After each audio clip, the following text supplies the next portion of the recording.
ઉત્તરાયણના તહેવાર પહેલા જ ઉંદેલ ગામમાં છવાયો માતમ અને આણંદના ઉંદેલ ગામની અંદર પતંગ લૂંટવા જતા 15 વર્ષના કિશોરનું મોત થયું છે।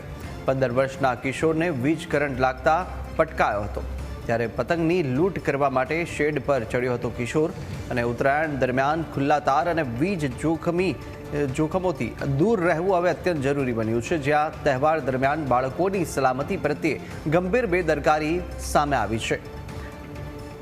આણંદના ગ્રામીણ વિસ્તારની આ ઘટના છે। ઉત્તરાયણ પહેલા જ જ્યાં ઉંદેલ ગામ કે જ્યાં માતમ છવાયો છે। વધુ વિગતો મેળવે સંવાદદાતા યોગીન ફોન લાઈન પર જોડાયા છે। યોગીન, ઉત્તરાયણનો તહેવાર અને હવે પતંગ લૂંટવા માટે પણ જે બાળકોની અંદર ક્રેઝ હોય છે, પરંતુ તેને એક ચેતવણીરૂપ કિસ્સો ઉંદેલ ગામથી સામે આવ્યો, શું વિગતો?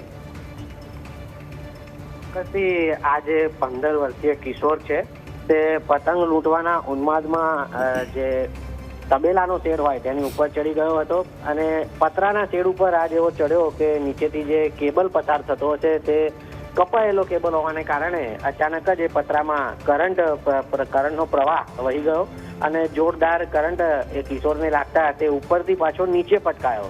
આમ કિશોરને ડબલ ઈજા થવાને કારણે તેનું ઘટના સ્થળે જ મૃત્યુ થયું હતું। તેને તાત્કાલિક હોસ્પિટલ પણ ખસેડવામાં આવ્યો, પરંતુ હોસ્પિટલના ડોક્ટરોએ તેને મૃત જાહેર કર્યો હતો। સમગ્ર ઘટના અંગે અત્યારે ખંભાત ગ્રામ્ય પોલીસે જાણવાજોગ નોંધ લઈ કાયદેસર કાર્યવાહી હાથ ધરી છે, પરંતુ આ કિસ્સો ક્યાંક ને ક્યાંક વાલીઓ માટે ચેતવણીરૂપ કિસ્સો છે કે તેમના બાળકો જો પતંગ ચગાવતા હોય કે પતંગ લૂંટવા માટે દોડાદોડ કરતા હોય તો તેમનું ધ્યાન રાખવું જોઈએ। જી બિલકુલ, યોગીન, માહિતી સાથે જોડા બદલ આપનો આભાર।